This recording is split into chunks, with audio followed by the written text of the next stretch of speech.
ওকে, আমরা লাস্ট দিন বোধহয় পড়েছিলাম যে ওই পার্মানেন্ট সেটেলমেন্ট পর্যন্ত, তাই তো?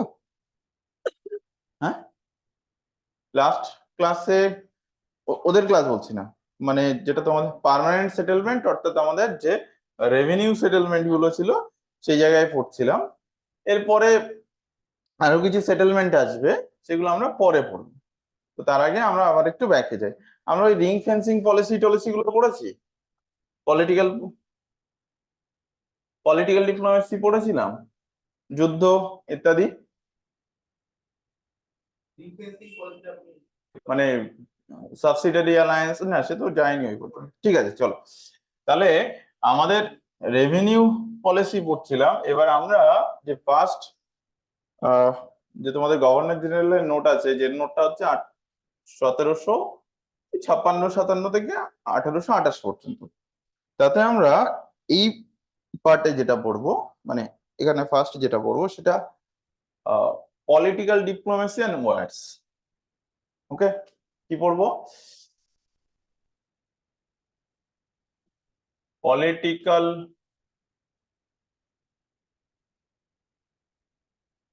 ডিপ্লোমেসি অ্যান্ড ওয়ার্স।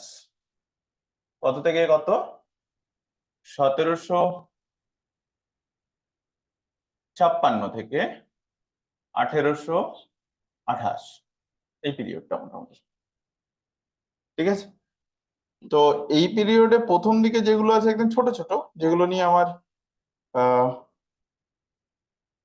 খুব বেশি বলার নেই, এটা 56 ছেড়ে দাও, 57 করে দিই, তাহলে আমাদের সুবিধা হবে। 57 করলাম।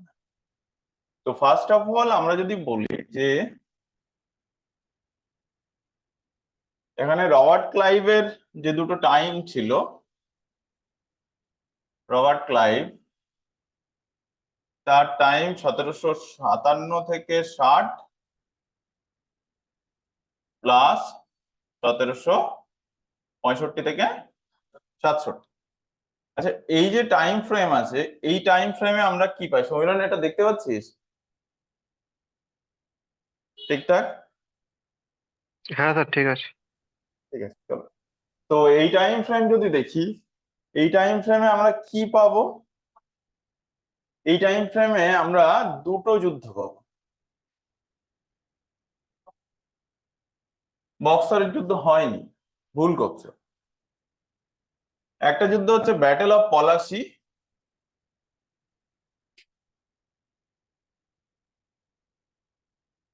Battle of Palashi 23 June 1757। ওকে, হয়ে গেল। সেকেন্ড যেটা পাবো সেটা হচ্ছে ব্যাটেল অফ বেদারা,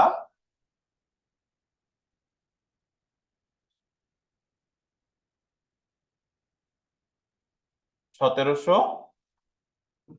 উনষাট। তো ব্যাটেল অফ পলাশি কাদের মধ্যে হয়েছিল? যেটা আমরা বেঙ্গল নবাবস যেটা আছে, অর্থাৎ আমাদের যে অটোনোমাস স্টেট অফ বেঙ্গল আছে, সেখানে আমরা ডিটেলসে বলি, এখানে এগুলো বলার কিছু নেই।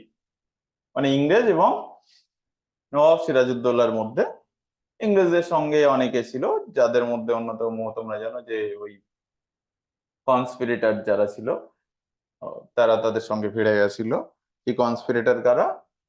মির্জাফর, উমিচাঁদ, ওজাওয়াজিদ, জগৎ শেঠ, আহ নবকোপা কি নবকৃষ্ণ দেব, আমাদের কৃষ্ণচন্দ্র রায়, না সরি কৃষ্ণচন্দ্র রায় তো। ওকে, তাহলে সমীরণ, এই জগৎ শেঠের নাম কি রে?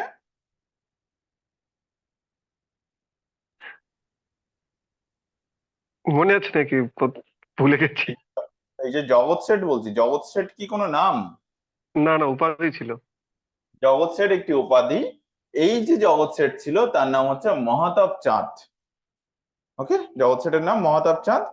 আর ফার্স্ট জগৎ শেঠের নাম কি ছিল তার আগে? ফতে চাঁদ। First, হ্যাঁ, ফতে ফতে চাঁদ। চাঁদ। Very very good. ফার্স্ট জগৎ শেঠ ফতে চাঁদ। ফতে চাঁদের বাবার নাম কি ছিল? মানিক চাঁদ। ওকে, মানিক চাঁদ থেকে শেঠ কনসেপ্ট শুরু হচ্ছে 1722-23 দিক থেকে। শেঠ সেই শেঠটা পরবর্তীকালে 1740-এর দশকে ফতেহ চাঁদ হয়ে গেল, না সরি, ওই তার একটু আগে সে হয়ে গেল তোমার জগৎ শেঠ, এবং এই সময় যে জগৎ শেঠ ছিল তার নাম হচ্ছে মহাতাব চাঁদ। ওকে, তাহলে মহাতাব চাঁদ জগৎ শেঠ হচ্ছে পলাশির যুদ্ধের অন্যতম কনস্পিরেটর, এবং এই মহাতাব চাঁদকে কে মেরে দেয়? মীর কাসিম গঙ্গায় ডুবিয়ে মেরে দেয়। ওকে, ব্যাটেল অফ বেদারা, আমরা পলাশি যুদ্ধ নিয়ে বেশি কিছু বলছি না, কারণ ওটা একটা বিস্তীর্ণ জায়গা, কোনো একটা ক্লাসে আশা করি বলেছি তো, পড়াইনি? হ্যাঁ বলেছি নিশ্চয়ই, তাও যদি তোমাদের একটুখানি মনে হয় সিম্পলি বলে দেই। সেটা হচ্ছে যে পলাশির যুদ্ধ হয়েছিল ইংরেজদের সাথে নবাবের, এবং নবাব সিরাজউদ্দৌলা যে সময় ছিলেন তার সাথে কনফ্লিক্টের বিভিন্ন কারণ ছিল একটি, কলকাতায় যে ফোর্ট উইলিয়াম দুর্গ তার এক্সপ্যানশন হচ্ছিল, কারণ ফরাসিদের সাথে ঝামেলা চলছিল কর্ণাটিক রিজিয়নে। সেকেন্ড কারণ হচ্ছে যে আহ, হ্যাঁ, দস্তকের মিস ইউজ হচ্ছিল, মানে ফরম্যানের যে দস্তক পোর্শনটা সেটার মিস ইউজ হচ্ছিল। এছাড়া বাণিজ্যিক ঝামেলা বিভিন্ন ছিল। আর এর বাইরে যদি দেখি যে আমাদের নবাব সিরাজউদ্দৌলা যেমন সিংহাসনে আরোহণ করছে, তাকে নজরানা দেওয়া হয়নি। নজরানা মানে যে গিফট পাঠায়নি। কে পাঠায়নি? ড্রেক সাহেব। ড্রেক সাহেবকে ফোর্ট উইলিয়ামের যিনি গভর্নর ছিলেন সেই সময়, ড্রেক। তো এর বাইরে আরো একটা আছে, শওকত, মানে শওকত জং বলছি, একজন পালিয়ে এসেছিল, ওই ক্লার্ক ছিল, যে ক্লার্কের নাম কি? হ্যাঁ, কিষেন দাস। কিষেন দাস পালিয়ে এসেছিল, তাকে আশ্রয় দিয়েছিল ইংরেজরা, ড্রেক সাহেব। এগুলো কোনোটাই আমাদের সিরাজউদ্দৌলার পছন্দ হয়নি, কলকাতা অ্যাটাক করে, যার ফলে একটা শেষমেশ একটা নামকরণ হয়েছিল আলীনগর, কলকাতার নামকরণ। আলীনগরের ট্রিটির মাধ্যমে সেটা সমাধান হয়, অর্থাৎ 9 ফেব্রুয়ারি 1757, এবং মানিক চাঁদকে বসিয়ে গেছিল, মানে সেই জায়গাটা দখল করে নেয়, বা মানিক চাঁদকে ব্রাইব দিয়ে। প্রসঙ্গত এই মানিক চাঁদ জগৎ শেঠ নয়। তো কারণ এই সময় জগৎ শেঠ হচ্ছে ফতেহ চাঁদ, মানিক চাঁদ মানে মানিক চাঁদ ছিলেন শেঠ, ফতেহ চাঁদের দাদু, ঠিক আছে, সরি আই মিন মহাতাব চাঁদের দাদু, ফতেহ চাঁদের বাবা। তো আহ, যাই হোক না কেন, পরবর্তীকালে যেটা হয়, এটা ইংরেজদের মনে এই একটা আত্মগ্লানি বা আত্মসম্মান ছিল, যে দেখে নেব আমাদেরকে এভাবে তাড়িয়েছিলে। অলওয়েল যে গল্প লিখে গেছে, অন্ধকূপ হত্যা করা হয়েছিল, আলটিমেটলি পলাশী প্রান্তরে যুদ্ধ হয়, যেখানে দেখা যায় যে ইংরেজদের যেসব অফিসার ছিল, যেমন অফিসারদের নাম কি, ইংরেজ অফিসিয়ালদের নাম কি, যারা ছিল, যারা লড়েছিল? রবার্ট ক্লাইভ তো পাশে দাঁড়িয়ে দেখছে। হ্যাঁ হ্যাঁ হ্যাঁ, মেজর আইরেকুড আর গ্র্যান্ট আর কিলপ্যাট্রিক, মানে বড় নাম হচ্ছে মেজর কিলপ্যাট্রিক আর হচ্ছে আইরেকুড, এছাড়া মেজর গ্র্যান্ট ছিল, কলোনেল গ্র্যান্ট সম্ভবত। হ্যাঁ? আর এদের পক্ষে ছিল যারা, মোহনলাল আর মীরমদন, আর এদিকে এইটুকুই ছিল, আর বাদ বাকি সবই তো ডিফেক্ট, মানে ছিল, ডিফেক্ট করেছিল, ষড়যন্ত্র করেছিল।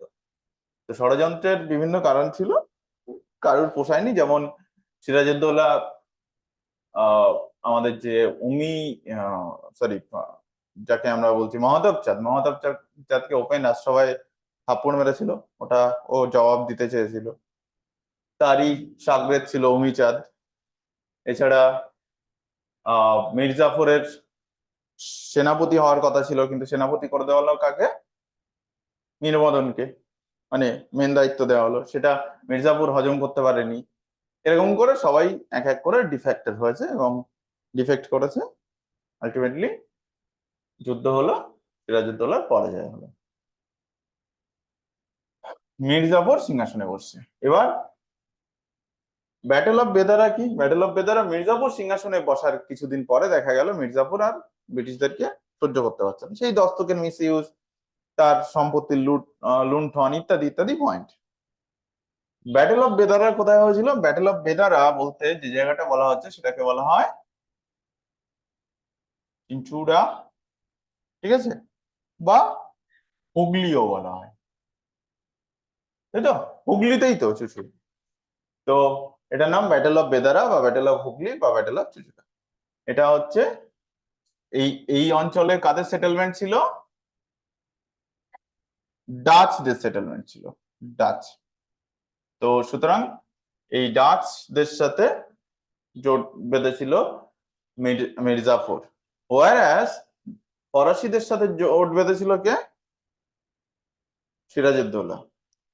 কারণ সিরাজউদ্দৌলার বাহিনীতে ওই গোটা 40 থেকে 60 জন বন্দুকধারী লোক ছিল যারা হচ্ছে ফরাসি, ঠিক আছে।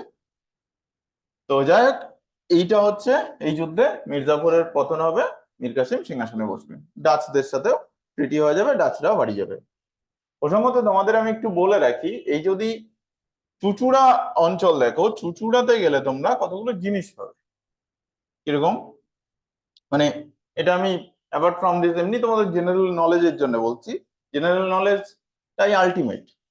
তো যে কোনো পরীক্ষা দিতে যাবে এমন কিছু আসবে তোমার মনে হয় কি হচ্ছে এটা, কেন দিয়েছে, এ তো আমার সিলেবাসের মধ্যে নেই। এবারও হয়েছে, আর মিসলেনিয়াসে তো আরো বেশি হবে, বলে দিলাম।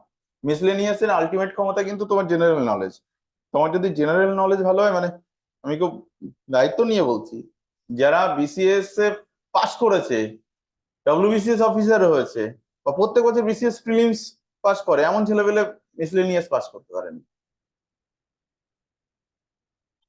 একটাই কারণে, কারণ হচ্ছে এটার কোনো নির্দিষ্ট প্যাটার্ন নেই। প্যাটার্নটা একটাই, কে কত কুইজ খেলে, কে কত এ করে, এইসবের উপর। সুজয়ের আনন্দ পাওয়ার কিছু নেই, সুজয় প্রথম রাউন্ডেই বাড়ি এসছে, কোথায় একটা কুইজ খেলতে হয়েছিল। যাই, সুজয় আমিও কিন্তু কুইজ খেলতাম ছোটবেলায় প্রচুর। তাতে কটা গিফট পেয়েছিস? ইস, দেখতে হবে। আচ্ছা চল, বুঝেছি। এটা হচ্ছে আহ একটি হবে ইমামবাড়া পাবে, হ্যাঁ, মানে ইমামবাড়া হুগলি। একটি পাবে তোমরা ব্যান্ডেল চার্চ,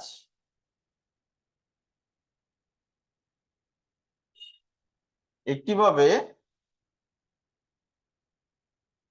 হংসেশ্বরী টেম্পল।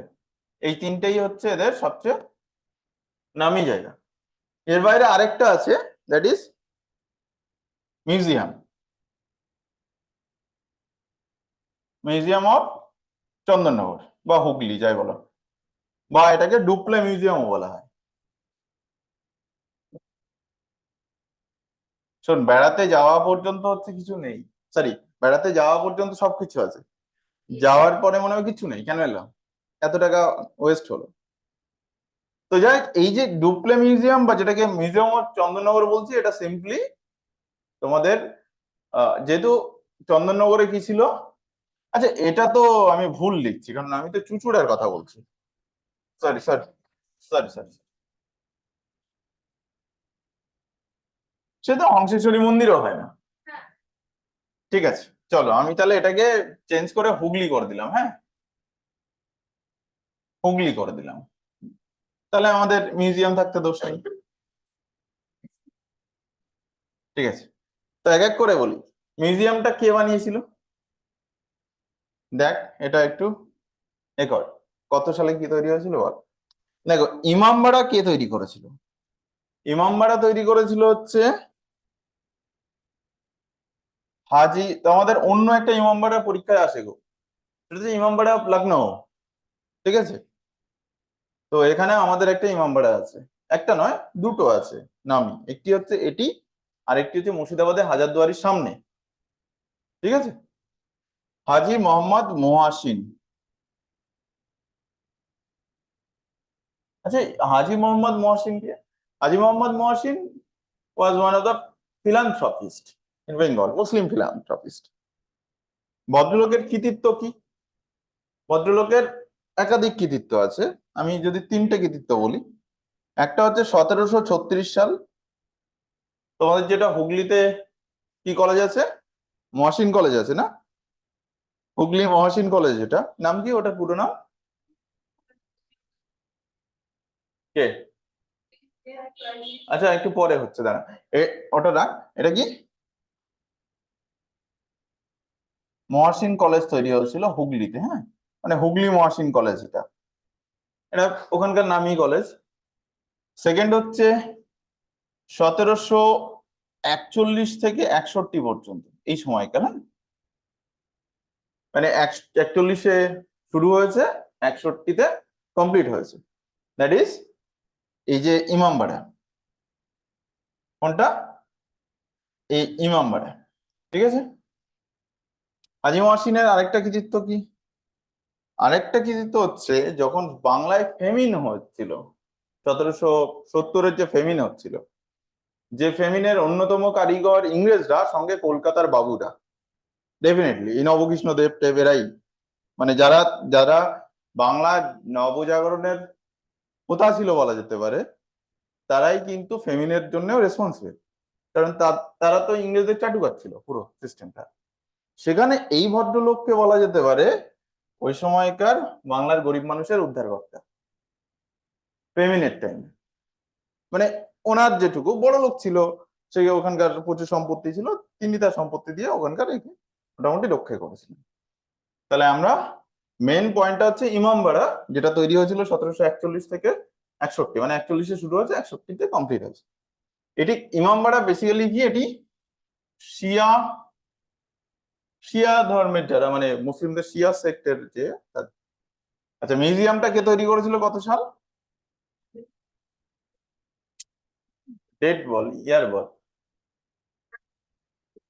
উইকিপিডিয়াতে থাকে রে বাবা, উইকিপিডিয়া চেক করতে পারছি। দে মোবাইলটা দে, মোবাইলটা দে আমাকে, মোবাইলটা দে। এটা উইকিপিডিয়া। কত, 1900? হ্যাঁ, তাহলে 1961-তে তৈরি হচ্ছে চন্দননগরের যে মিউজিয়াম। এই সাল দরকার নেই, শুধু জানবে ফরাসিরা ওদের উদ্যোগ নিয়েছিল, কারণ ওদের একটা সেটেলমেন্ট এখানে ছিল। ইনফ্যাক্ট ইমামবাড়ার এসব সালটাল দরকার নেই, শুধু হাজি মোহাম্মদ মহসিনের নাম মনে রাখলে হবে। নেক্সট হচ্ছে এই ব্যান্ডেল চার্চ। ব্যান্ডেল চার্চটা কোথায় যেন? ব্যান্ডেলে, তাই তো? এইটা 1599 সালে তৈরি হয়েছিল। কারা তৈরি করেছিল? মানে ইন্ডিয়াতে যেসব খ্রিস্টিয়ান চার্চ আছে তার মধ্যে অন্যতম পুরনো চার্চ, ঠিক আছে? এটা তৈরি করেছিল পর্তুগিজরা। দেখো, 1498-এ এলো ভাস্কো দা গামা। তার পরবর্তীকালে পর্তুগিজরা ভারতবর্ষের বিভিন্ন জায়গায় টুকটাক সেটেলমেন্ট তৈরি করতে যাচ্ছে ইত্যাদি, এখানে পর্তুগিজরা তৈরি করেছিল ব্যান্ডেলে। নেক্সট হচ্ছে হংসেশ্বরী টেম্পল, এবং হংসেশ্বরী টেম্পলটা তৈরি হয়েছিল 1799 সালে। কোনো সাল দরকার নেই, আমি বলছি না হংসেশ্বরী টেম্পল মানে তোমার সাল লাগবে। এই টেম্পলটা তৈরি করেছিল স্থানীয় কোনো রাজা, যার নাম নৃসিংহদেব। নৃসিংহদেব কার অবতার? বিষ্ণুর অবতার। তো সেই স্থানীয় রাজার নাম হচ্ছে নৃসিংহদেব। ওকে, তাহলে কতগুলো তথ্য পাওয়া গেল। এছাড়া এখানে পাশে আরেকটা টেম্পল আছে, বাসুদেব টেম্পল নাকি একটা নাম আছে, যে টেম্পলটা এখন মানে এন্ট্রি দেয় না, ভেঙে পড়ছে, মানে পাশে আছে, সেটা অত নাম নেই, হংসেশ্বরী টেম্পল। ওকে, পারলে এই জায়গাটা তোমরা ঘুরে আসতে পারো, এবং এর জন্য স্যাটারডেতে যাবে না। ওকে, স্যাটারডেতে গেলে এখানে মিউজিয়াম বন্ধ থাকে। এছাড়া স্যাটারডেতে আরও একটা জিনিস বন্ধ থাকে, দেবানন্দপুর যেটা আছে শরৎচন্দ্রের বাড়ি, এই আমাদের যেটাকে ব্যান্ডেল চার্চ বলছি, এখান থেকে খুব কাছাকাছি শরৎচন্দ্রের বাড়ি। তো সেটা খুব স্যাটারডেতে বন্ধ থাকে, তোমরা গেলে মন্ডে টন্ডে কোনো একটা দিন থেকে যাবে, এই 5টা জায়গা মোটামুটি একসাথে ঘুরে আসতে পারো। দেউলটি না, দেউলটি কোথায়? দেউলটি শরৎচন্দ্রের মানে বাড়ি নয়, জন্মস্থান নয়। দেউলটিতে শরৎচন্দ্রের একটা জায়গা ছিল যেখানে ও থাকতো, ওখানে লিখতেন, এক্স্যাক্টলি। তো ওখানে লিখতেন। দেউলটি আমি গেছি, দেবানন্দপুর আমি যাইনি, ঠিক আছে। দেউলটি না, দেউলটি তো বাগনানের কাছাকাছি ওই দিকটায়, ওর বাড়ি না। ওটাও বাড়ি বলা যেতে পারে, মানে যেটাকে জন্মস্থান বলা যেতে পারে সেই নয়।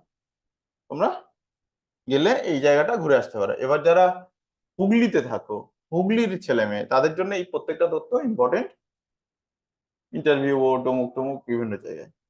ওকে, চলো। এছাড়া সেটেলমেন্ট গুলো যে শ্রীরামপুরে কারা ছিল, ত্রয়ী বলতে দিনেমাররা ছিল, তাই তো? ডাচ নয়, দিনেমার, ডেন। তো ওখানে শ্রীরামপুর কলেজ তৈরি করেছিল উইলিয়াম টেরিটরি, এরা ত্রয়ীরা। আর হুগলিতে কাদের সেটেলমেন্ট ছিল? পর্তুগিজদের সেটেলমেন্ট ছিল, পরবর্তীকালে সেটা ইংরেজদের সেটেলমেন্ট। তাহলে আমাদের মোটামুটি হুগলিতে ঢুকে গেছিলাম। সরি, অ্যাকচুয়ালি কালকে হুগলি একটু দেখতে গেছিলাম, তাই জন্য আমার মাথায় তথ্যগুলো এসছে। এবং বেড়াতে যাওয়ার মতো ভালো জ্ঞান আহরণ কিছুতে হয় না। তার আগের সপ্তাহে আমি কাজের সূত্রে পাথর প্রতিমা ছিলাম, তো নদীর নাম মৃদঙ্গ ভাঙা। আরে সামাও, হ্যাঁ কি? না, মাথা ভাঙা দিকে। তো আমার কোথাও মনে হচ্ছিল যে আমার যদি দু চারটে সঙ্গী থাকতো তোমাদের সাথে, আমি একটা নৌকা নিয়ে বার হয়ে যেতাম নদী খুঁজতে। আমার চিরদিনের খুব শখ নদী খুঁজতে যাব। হ্যাঁ, কারণ মানে আমাদের এই দক্ষিণ চব্বিশ পরগনা সুন্দরবন অঞ্চলে এত সুন্দর সুন্দর নদী আছে, সমস্যাটা হচ্ছে তার নাম নেই। আমি দেখবে নদী খুব ভালোবাসি বানানোর জন্য, মানে পড়ানোর জন্য। হ্যাঁ ঠিক আছে, কিন্তু আলটিমেটলি, কিন্তু ব্যাপারটা হচ্ছে সুন্দরবনের নদীগুলো আমি জানি না মানে কোনো বইতে নেই। ইনফ্যাক্ট আমি যা পড়াই তার হাফ বইতে নেই। সুন্দরবনটা তো একদমই নেই। চলো আমরা পরের জায়গায় যাই। তাহলে ক্লাইভের সময় এই যুদ্ধগুলো হয়েছিল। আচ্ছা, ক্লাইভের পরে যিনি আমাদের গভর্নর হলেন, অর্থাৎ হেনরি ভ্যানসিস্টাড। হ্যাঁ, কি বলছে? ভ্যানসিস্টাড, ভ্যানসিস্টাড মানে হচ্ছে এই মাঝের যে গ্যাপটা সেই জায়গায় থাকবেন। 1765 থেকে 65 কি না, 60 থেকে 65। আচ্ছা, 60 থেকে 65-র মধ্যে বলো।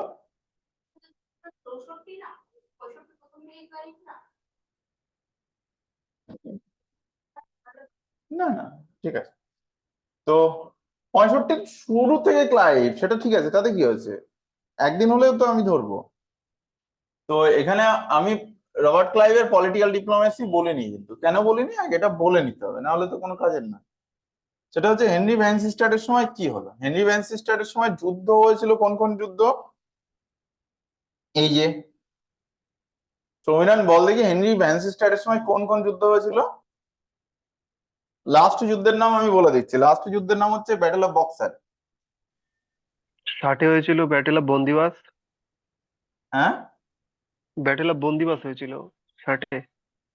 ব্যাটেল অফ বন্দিবাসে দেখো, বেঙ্গলের যদি বলি, আমি তো গভর্নর অফ বেঙ্গল হচ্ছে না এরা, সুতরাং ওই রেসপন্সিবিলিটি ভ্যানসিস্টাডের নয়। ওই রেসপন্সিবিলিটি হচ্ছে আহ, আমাদের মাদ্রাজের যিনি গভর্নর আছে তিনি। আচ্ছা। 1783 সালের পরবর্তীকালে যে সময় থেকে গভর্নর জেনারেল অফ বেঙ্গল হবে, যে সময় থেকে ওয়ার অ্যান্ড পিসের দায়িত্ব বেঙ্গলের কাছে চলে আসবে, তখন থেকে রেসপন্সিবিলিটি। 73, কি বললাম, 1700, ও সরি 73। আচ্ছা, তাহলে বক্সার ছাড়া কি কি যুদ্ধ হচ্ছে? বন্দিবাসের যুদ্ধ অবশ্যই হয়েছে, কিন্তু সেটা দাক্ষিণাত্যে। থার্ড ব্যাটেল অফ কাটোয়া, তাই তো? কত সালে?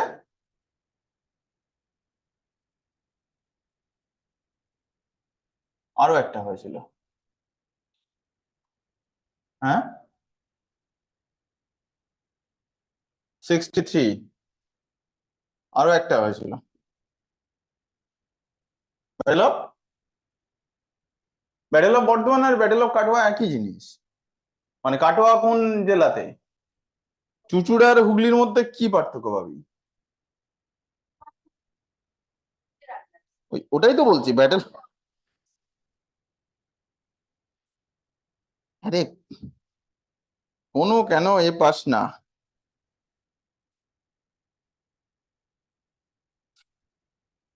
হ্যাঁ, একটা দেখ, আরো একটা যুদ্ধ আছে, that is second battle of গেরিয়া।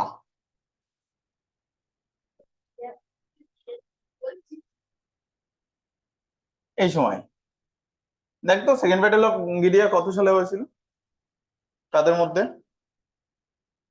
63 সম্ভবত, দেখেন তাড়াতাড়ি, কার কার মধ্যে হয়েছিল, কত সালে? তাহলে তাহলে ফার্স্ট হচ্ছে battle of Katwa. Battle of Katwa কি হয়েছিল, যে মীর কাসিমকে সিংহাসন থেকে সরিয়ে দেওয়া হয়েছিল, তাই তো? তো ইংরেজরা সরিয়ে দিল, মীর কাসিমের জায়গায় সিংহাসনে বসলো আবার মির্জাফর। ব্যাটেল অফ গেরিয়া সেই বছরই মোটামুটি হচ্ছে, পাসনি? হ্যাঁ, কি কার সাথে, সাল তো ঠিক লিখলাম, আর এটা তো লিখলামই, কাদের মধ্যে হয়েছিল, কি উইকিপিডিয়া দেখিস তোরা? মীর কাসিম এন্ড কে? মা গো মা, তোদের উইকিপিডিয়া দেখার স্টাইল!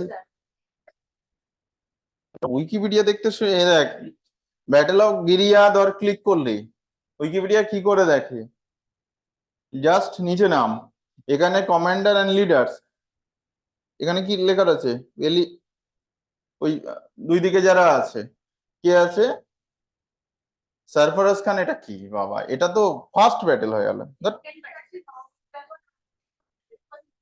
হ্যাঁ হ্যাঁ হ্যাঁ, সেকেন্ড ব্যাটেলটা দাও।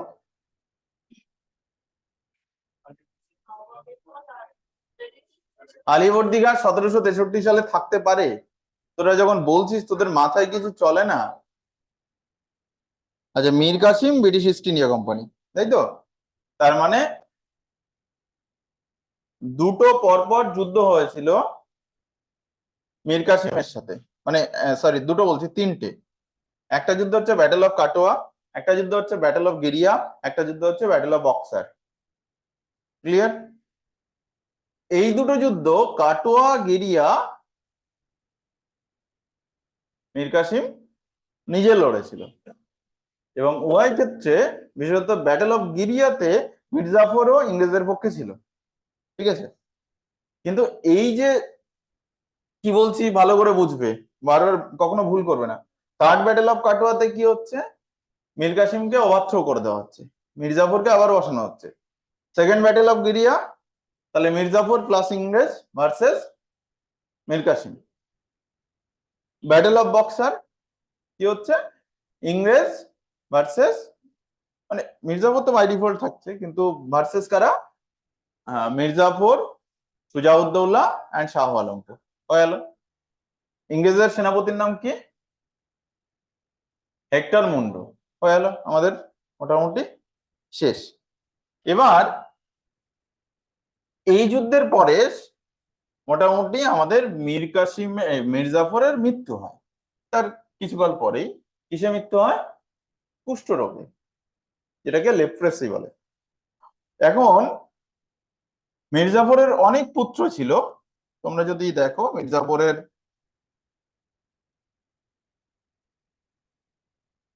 ওয়াইফ একাধিক ছিল, এবং সন্তানও বা পুত্র সন্তান অনেক ছিল।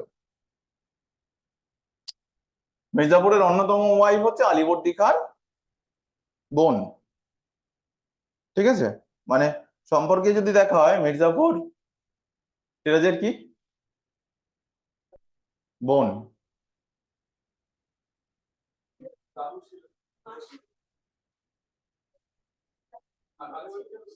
হ্যাঁ, দাদুই ছিল। খুব স্বাভাবিক।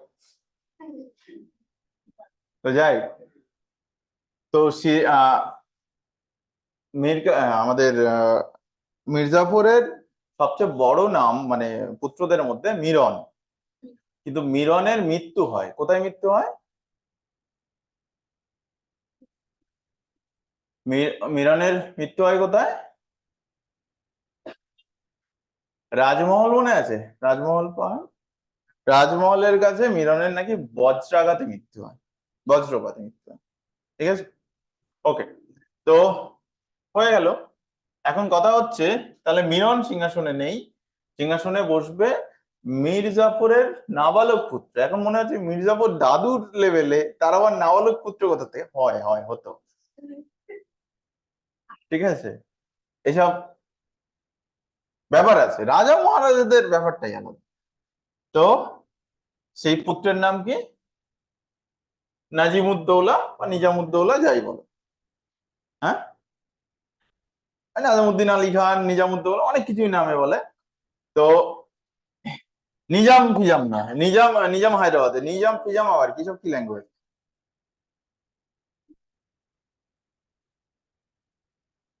নাজামুদ্দিন খান, তাই তো, বা একটা নিজামুদ্দৌলাও বলতে পারো। এর সাথে যেটা হবে পলিটিক্যাল ডিপ্লোমেসি যদি দেখি, এ হচ্ছে নবাব অফ বেঙ্গল শাহ আলম টু,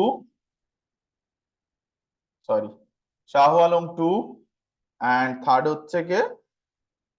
সুজাউদ্দৌলা, তাই তো, সুজা উদ দৌলা। তো এর সাথে কি হচ্ছে? ফার্স্ট অফ অল, এই শাহ আলম টু আর সুজাউদ্দৌলার সঙ্গে একটা ট্রিটি হয়, that is treaty of Allahabad.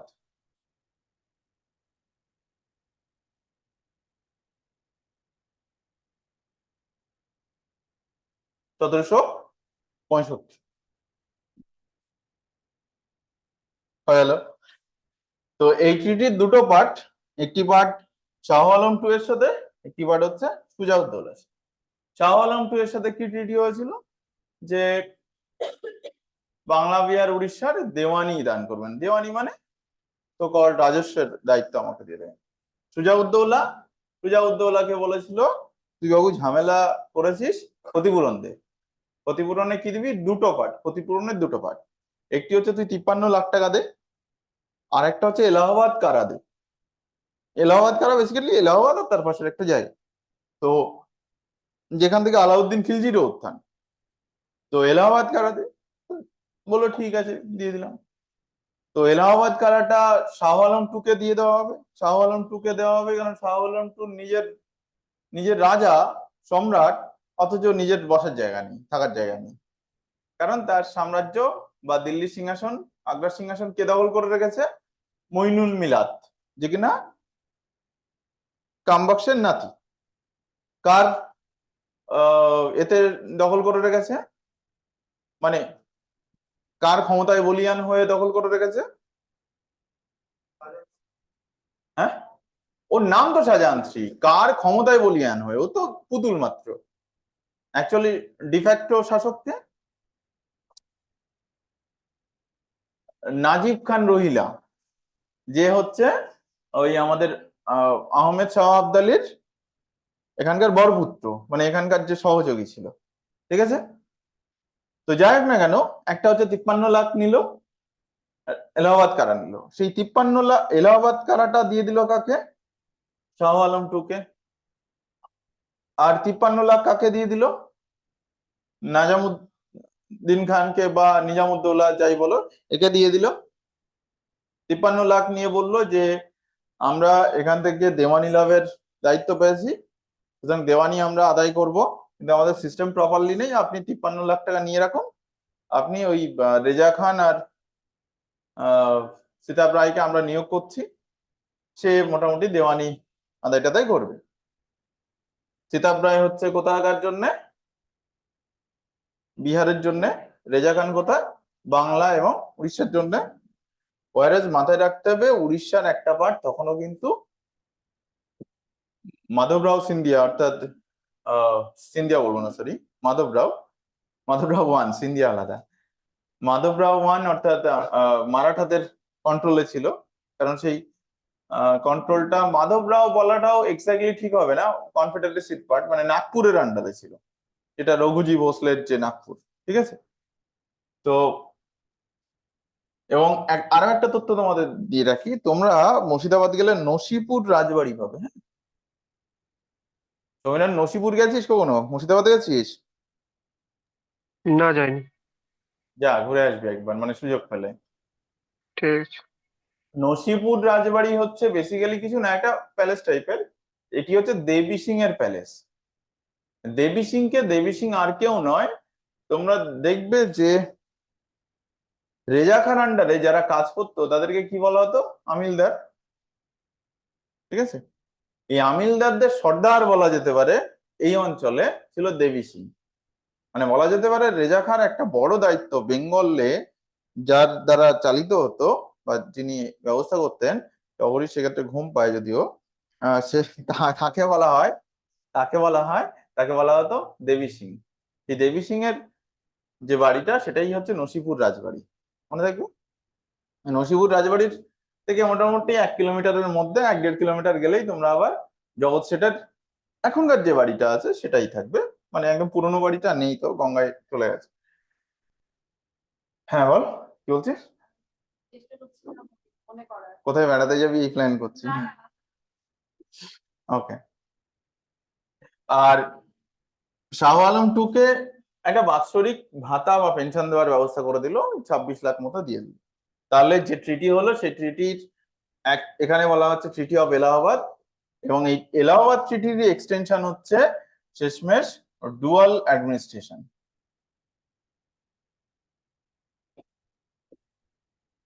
বা দ্বৈত শাসন, যার দুটো পার্ট, একটা হচ্ছে নিজামাত আর একটা হচ্ছে দেওয়ানি। দেওয়ানি কাদের দায়িত্বে থাকবে? ইংরেজদের। নিজামত কাদের দায়িত্বে থাকবে? হ্যাঁ, মানে নিজামুদ্দৌলা বা নিজামুদ্দিন খান। তো কিন্তু দেওয়ানি কাদের মাধ্যমে সম্পন্ন করবে?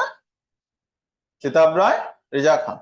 মনে থাকবে, রেজা খান অন্যতম সাগরেদ, দেবী সিং। ওকে, এই হচ্ছে কাহিনী। তাহলে আমাদের ডুয়াল অ্যাডমিনিস্ট্রেশন এবং তারই কুফল বলা যেতে পারে হয়েছিল যেটা, সেটাকে আমরা বলছি ফেমিন। 1970s এর যে ফেমিন ছিল, 76-এর মন্বন্তর, যেখানে আমি হাজী মহসিনের নাম করলাম, যিনি অন্যতম ফিলান্থ্রপিস্ট, মানুষকে সাহায্য করেছিলেন। ওকে, হাজী মহসিনের নামে সম্ভবত কিছু স্কলারশিপ চলে, মানে এই সংখ্যালঘুদের কিছু স্কলারশিপ চলে, যা যদি তোরা খবর রাখিস পেয়ে যাবি। ওকে, তাহলে ভ্যান্সি স্টার্ট গেল। আমরা এরপরে ভেরেলেস্ট, মানে হেনরি ভেরেলেস্ট, এই ভদ্রলোকের আহ সময়কাল কত? 67 থেকে 69। এই ভদ্রলোক কি করেছে? এই ভদ্রলোকের সময় আমাদের বিশেষ কিছু নেই, শুধু বলার মানে এই যুদ্ধ বা ডিপ্লোমেসির বিশেষ কিছু নেই, যেটা আগেও একবার বললাম। এই সময় বেঙ্গল আলাদা গভর্নরশিপে ছিল, মাদ্রাজ আলাদা গভর্নরশিপে ছিল। 1769 সালে ফার্স্ট অ্যাংলো মাইসোর ট্রিটির যে ট্রিটি হয়, চুক্তিটার নাম কি? ট্রিটি অফ মাদ্রাজ, 1769 সালে এই ট্রিটিটা হয়েছিল। যদিও এই ট্রিটিতে ভেরেলেস্টের কোনো ভূমিকা নেই, ভূমিকা যাচ্ছিল তার নাম হচ্ছে ওয়ারেন হেস্টিংস। যদিও ওয়ারেন হেস্টিংস মাদ্রাজের গভর্নর ছিলেন না, ডেপুটি গভর্নর ছিলেন, বা ডেপুটি বলা যেতে পারে। তো ভেরেলেস্টের পরে আমাদের কি আসছে? ভেরেলেস্টের পরে আমাদের কার্টিয়ার, যার সময় ওই ফেমিন হয়েছে। সুতরাং এনারও আমাদের আহ কিছু বলার নেই। তবে একটা আমার গন্ডগোল হতে পারে, এই এইটা না, মাদ্রাজ যেটা বলছি, কার্টিয়ারের সময় অ্যাংলো মাইসোর যে ট্রিটি, ফার্স্ট ট্রিটিটা, মাদ্রাজ ট্রিটিটা কার্টিয়ারের সময় হয়েছিল। মানে এ ওই বছরের প্রথমে এদের মনে শীত লাগতো, মানে কি হতো কে জানে, ওই সময় চলে যেত, আর তারপরে আরেকজন চলে আসতো। না, সেজন্য যায়নি অ্যাকচুয়ালি ভেরেলেস্ট। কি হয়েছে কে জানে, ওদের গন্ডগোল হতো, কে জানে, এই সময় সব চেঞ্জ হচ্ছে। এটা তাহলে বার করতে হবে। নেক্সট হচ্ছে ওয়ারেন হেস্টিংস। তাহলে এইখান থেকে আমাদের পলিটিক্যাল ডিপ্লোমেসি, মানে রবার্ট ক্লাইভের পরে বড় নাম হচ্ছে, আমি তাহলে স্কিপ করে করে বলছি, যাদের যাদের আছে তাদের তাদের থাক। Warren Hastings.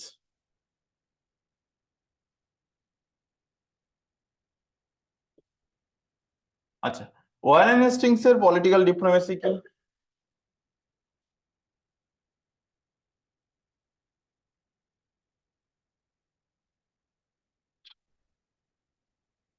দেখো, যদি ওয়ারেন হেস্টিংস এর পলিটিক্যাল ডিপ্লোমেসি বলি, ফার্স্ট ডিপ্লোমেসির নাম হচ্ছে রিং ফেন্সিং পলিসি। আচ্ছা, সেটা আসছি, তার আগে রোহিলা ওয়ার আসি। কত রোহিলা ওয়ার? 1774 সাল। আচ্ছা, রোহিলা ওয়ার কি, কেন হয়েছিল, বোঝার চেষ্টা করো। দুটো রিভার, একটি নাম গোমতী আর একটা নাম রামগঙ্গা, তাই তো? গঙ্গার দুটো উপনদী।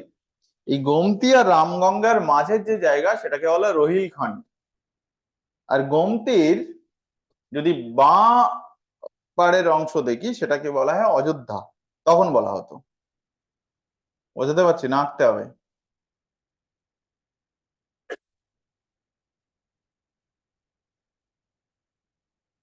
এখন এই ধরো গঙ্গা নদী যাচ্ছে, হ্যাঁ, এই যদি রামগঙ্গা হয়, এই যদি গোমতী হয়, মাঝের জায়গাটা কি? রোহিলখণ্ড। আর এই দিকের এই জায়গাটার নাম কি? অযোধ্যা। বাঁ সাইডে বলেছি, বাঁতে। তো এখন তোমরা জানো যে এইখানে যাদের সাম্রাজ্য ছিল তাদেরকে কি বলে? মারাঠা। মারাঠারা মোটামুটি মাধবরাও ওয়ানের নেতৃত্বে, মাধবরাও ওয়ানের যেসব সেনাপতি বা সর্দাররা ছিল, তারা মানে একদম ধুন্ধুমার মাছিয়ে দিয়েছিল বিভিন্ন দিকে। সাউথে যেত, কর্ণাটিকে গিয়ে, কর্ণাটিক বলছি, মানে মাইসোরে গিয়ে হায়দার আলীকে মাঝে মাঝে পিটিয়ে আসতো ইচ্ছা হলে, ঠিক আছে। এদিকে দিল্লিতে গিয়ে মোটামুটি ব্যবস্থা করে আসতো, দিল্লির যে সম্রাট বা যারা ছিল। তো ওদের সবচেয়ে রাগ ছিল যার উপরে, পুরো সিস্টেমে সবচেয়ে রাগ কার উপরে ছিল বলতো? হ্যাঁ, কার উপরে ছিল বলতো? এই পুরো সিস্টেমে ওদের রাগ কার, মানে ইন্ডিয়ার যে সিস্টেম ছিল, রাজা মহারাজা, তাদের মারাঠাদের সবচেয়ে ব্যক্তিগত ক্রোশ কার উপরে ছিল বলতো সমীরন? এই সময় মাধব রাওয়ের কথা বলছি যে সময়। নিজামের উপর। নিজামের সাথে কিসের রাগ? নিজাম কি বলে? নিজাম তো এমনি কিছু বলে না। হ্যাঁ, বলো।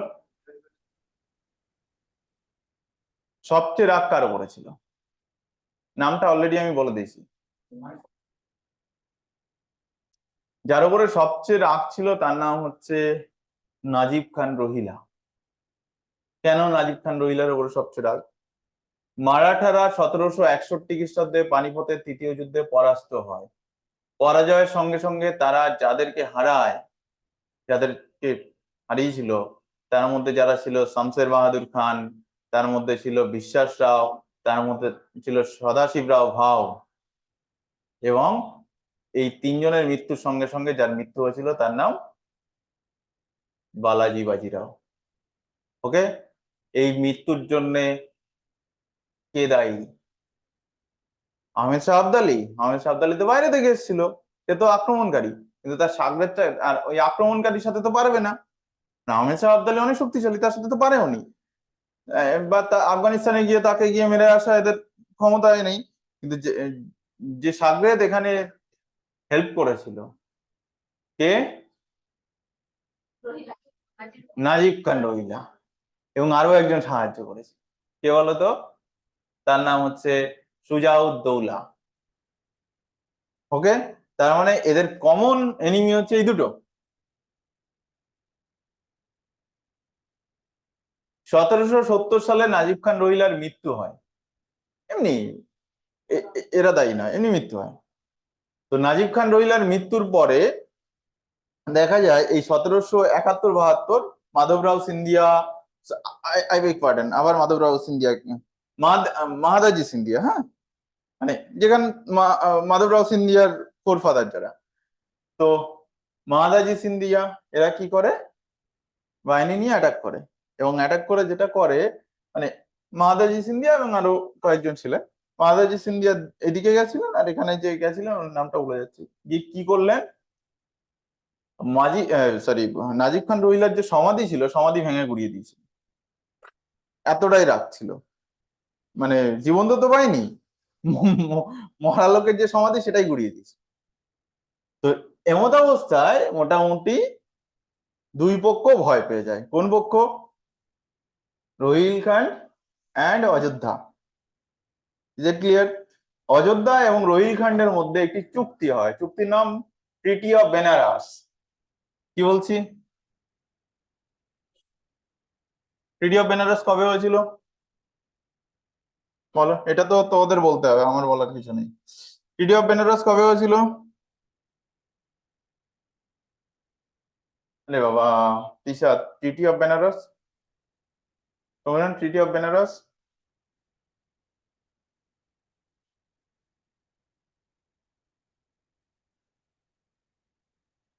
1772 না 73, একটু দেখতো, প্রবাবলি 72, তবু একটু দেখো। 1772 হবে। কেন হবে? আমার কেন লজিক বলছে 1772 সেটা বলছি। মানে আমার কত, হ্যাঁ 73, কাদের মধ্যে?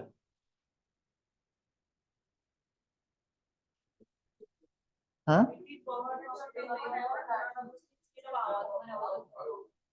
দেখি ট্রিটি অফ বেনারস তো একটা এর পরে, ঠিক আছে, দাও। 73, ঠিক আছে।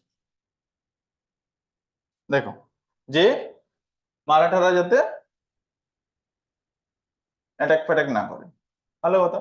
যদিও প্রসঙ্গত 1772-এই মাধবরাও ওয়ানের মৃত্যু হয়। যাই হোক না কেন, ট্রিটি অফ বেনারসে যেটা হলো সেটা হচ্ছে বেসিক্যালি এদের মধ্যে চুক্তি হলো, সঙ্গে ইংরেজরা থাকলো, যে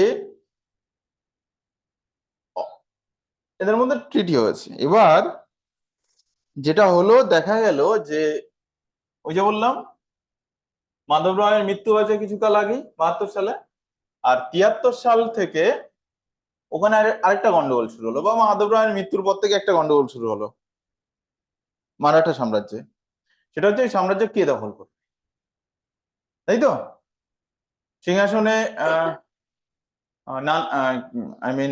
নানা ফডনবিসরা চাইছে কাকে বসাতে? নারায়ণ রাওকে। আর রাঘবা অর্থাৎ রঘুনাথ রাও বলছে আমি বসবো, নারায়ণ রাওকে বসিয়ে দিয়েছে, রাঘবা ওকে মেরে দিয়েছে। তারপরে আরো ফার্দার গন্ডগোল হলো, থাক ওটা থামিয়ে দাও, হাত দিয়ে থামিয়ে দাও, ঝুলছে তো পেন্ডুলামের মতো। তো ফার্দার যেটা হলো সেটা হচ্ছে সোয়াই মাধব নারায়ণ রাও বা সোয়াই মাধব রাওকে বসিয়ে দেওয়া হলো, বাচ্চা ছেলে। এবার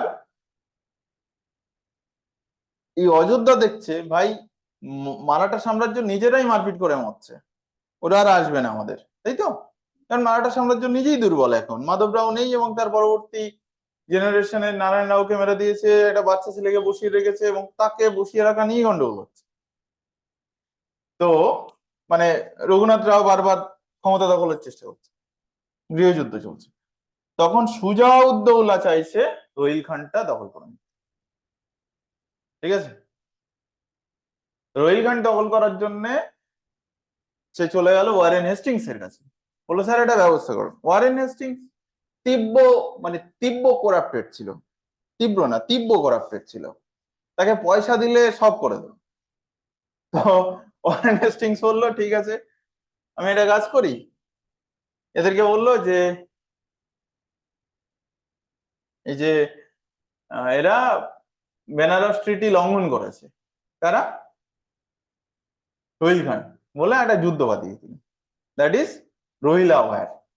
এবং এই রোহিলা ওয়ারে ইংরেজরা পরাস্ত করলো কাকে? রোহিলখণ্ডকে।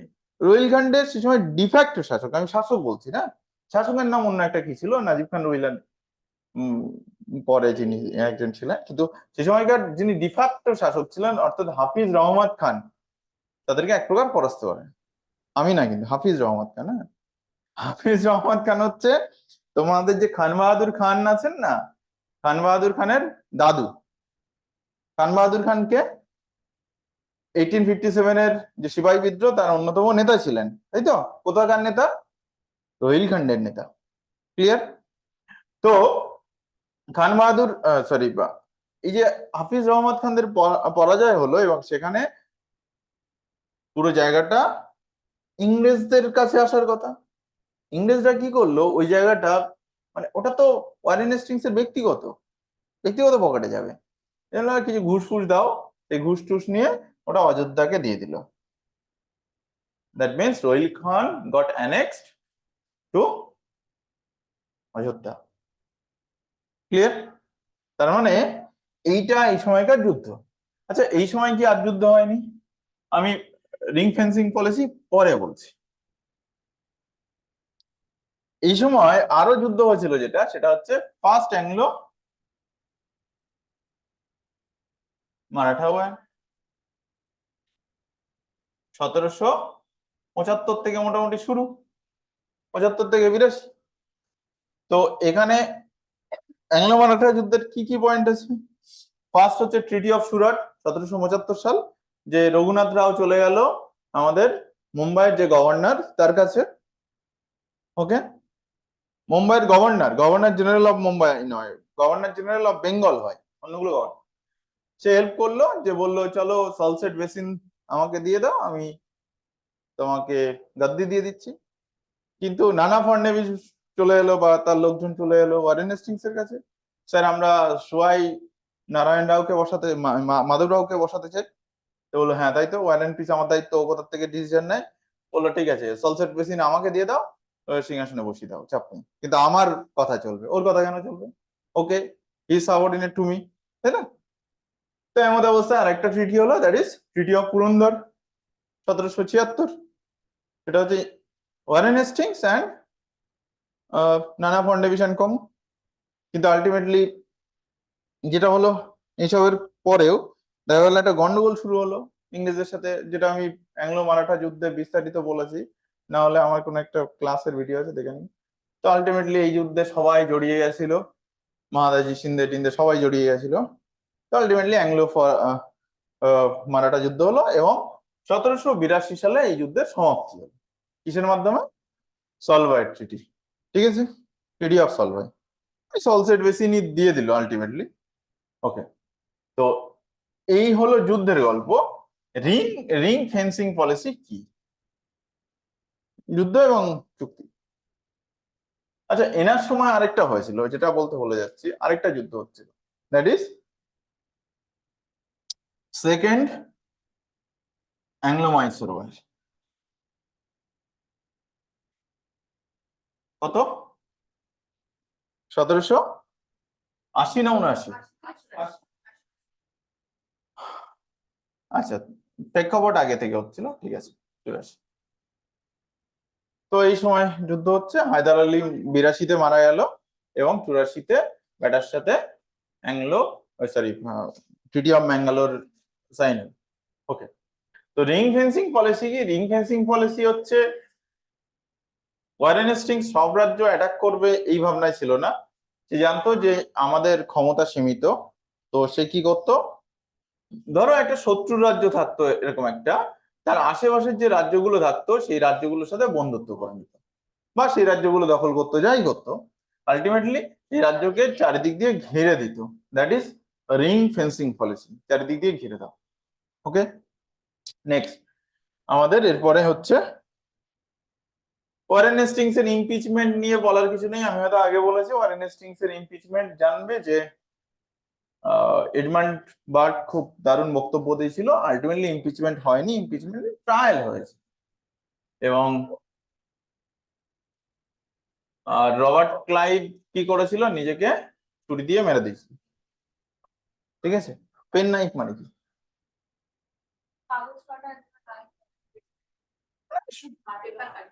হ্যাঁ, সরু ছুরি আর কি, মানে নিজে নিজেকে কি করে মারে, মানে মানে একটুখানি কাটলেই তো মনে হবে আর পাচ্ছি না। ও মানে সেই এর মতো এরম করে?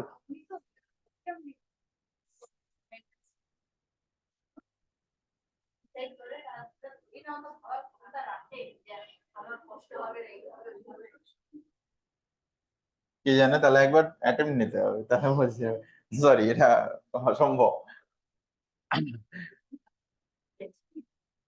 চলো তারপরে জায়গায় আসি, আমাদের হচ্ছে লর্ড কর্নওয়ালিস। আচ্ছা, লর্ড কর্নওয়ালিসের ওয়ার অ্যান্ড ডিপ্লোমেসি কি আছে?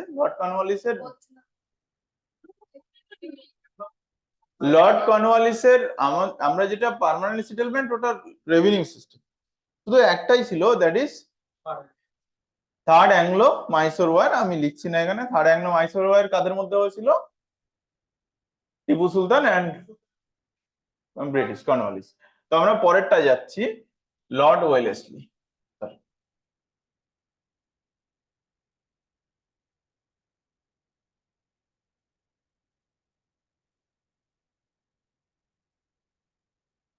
লর্ড ওয়েলেসলি, আচ্ছা লর্ড ওয়েলেসলি যদি বলি,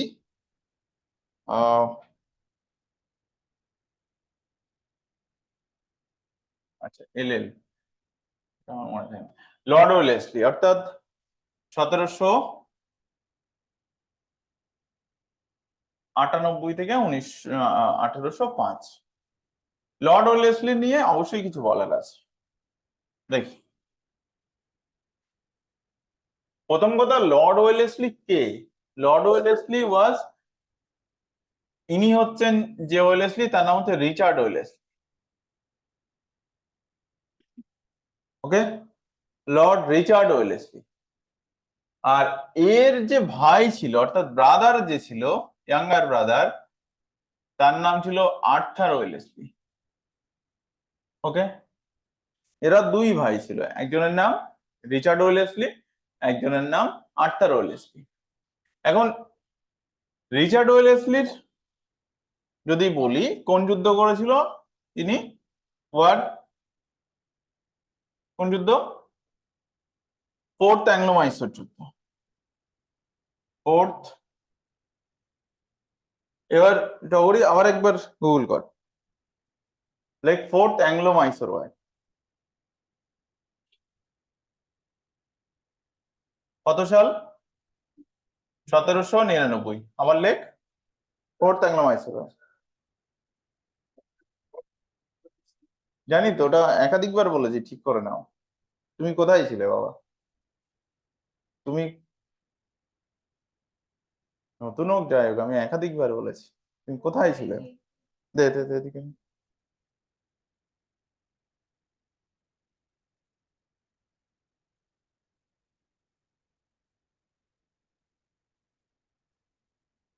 দেখো, তোমরা যদি উইকিপিডিয়া খোলো, উইকিপিডিয়া খুললে এখানে আহ দুই দল যার আছে, একদিকে মাইসোর আছে আর অন্যদিকে ব্রিটেন আছে, তার সাথে যারা হায়দ্রাবাদ সঙ্গ দিয়েছিল। কিন্তু কমান্ডার এন্ড লিডার্স যদি খোলো, কমান্ডার এন্ড লিডার্স দেখো টিপু সুলতান আছে, তার সাথে সঙ্গীরা আছে। আর এদিকে জর্জ হ্যারিস, ডেভিড বিয়ার্ড ইত্যাদি নাম আছে। কিন্তু এখানে আরেকজনের নাম আছে, যার নাম হচ্ছে আর্থার ওয়েলেস। দেখো কমান্ডারের নাম কি আছে, দেখো 5 নম্বর নামটা দেখ, আর্থার ওয়েলেসলি, 5 বা 6, তাই তো? তার মানে যে সময় ফোর্থ অ্যাংলো মাইসোর যুদ্ধ হচ্ছিল, সেই যুদ্ধে কে ছিল? Richard Wellesley governor general of Bengal ছিল, ওয়ারাস তার ভাই আর্থার ওয়েলেসলি যুদ্ধের সেনাপতি হিসেবে লড়ছিলেন। ক্লিয়ার? তো তোমাদের একটি কোশ্চেন খুব আসে, সেটি হচ্ছে, প্রথম কথা এটা তো আসতেই পারে জেনারেল, এর ছাড়াও একটা কোশ্চেন খুব আসে, যখন ইউরোপে নেপোলিয়ন বোনাপার্ট কে কেউ থামাতে পারছিল না, এই একজনের কাছে তার ঘোড়া এসে থেমে গেছিল, এরকম একটা কোশ্চেন আসে। তো অ্যান্সার হয় আর্থার ওয়েলেসলি। ওইখানেই গুলিয়ে যায় যে আর্থার ওয়েলেসলি, রিচার্ড ওয়েলেসলি এই দেশে ছিল, সে আবার ওদেশে কি করলো, এরকম একটা গন্ডগোল হয় না?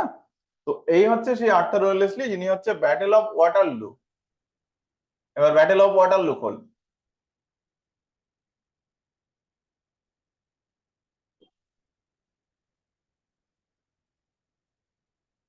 আঠেরোশো 15। ঠিক আছে, পরিষ্কার? তো Napoleon Bonaparte versus Arthur Wellesley বলতে পারি, বা ফ্রেঞ্চ ভার্সেস ইংলিশ। ক্লিয়ার আমাদের? তাহলে ভদ্রলোকের যুদ্ধ টুদ্ধ করা হয়ে গেল, এবং ভদ্রলোক যুদ্ধ করতো ভাইকে সঙ্গে নিয়ে। মানে তার সেনাপতি ভাই কই, আবার একই গোলাচ্ছিস। আমি বলেছি কি এসব দেখবি না, এত পড়ার দরকার নেই, জাস্ট নিচে নিচে আয় এখানে। এ দেখো, কমান্ডার্স এন্ড লিডার্স নাম কি? Arthur Wellesley, first Duke of Wellington. Okay, এছাড়া অন্যরা ছিল, এত তো দরকার নেই, আমার যেটা বলার বলা হয়েছে। ক্লিয়ার? তো নেক্সট ব্যাপার হচ্ছে সাবসিডারি অ্যালায়েন্স। এই ভদ্রলোক বলতে কার? রিচার্ড ওয়েলেসলির সাবসিডারি অ্যালায়েন্স।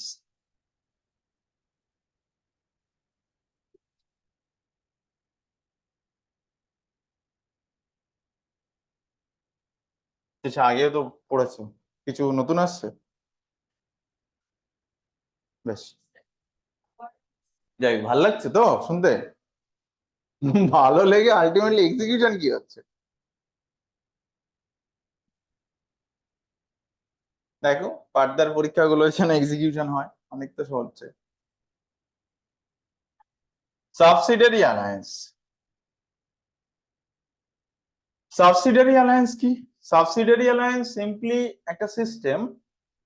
আগে একটা রিং ফেন্সিং পলিসি ছিল, সাবসিডারি অ্যালায়েন্স মানে ইংরেজরা বলল, অর্থাৎ রিচার্ড ওয়েলেসলি বলল বিভিন্ন রাজ্যকে, ভাই আমি তোমার রাজ্য অ্যাটাক করব না, কিন্তু একটা শর্ত আছে, তোমার তোমাকে আমার অধীনতা মানতে হবে, যেটাকে বাংলায় বলে অধীনতামূলক মিত্রতা নীতি।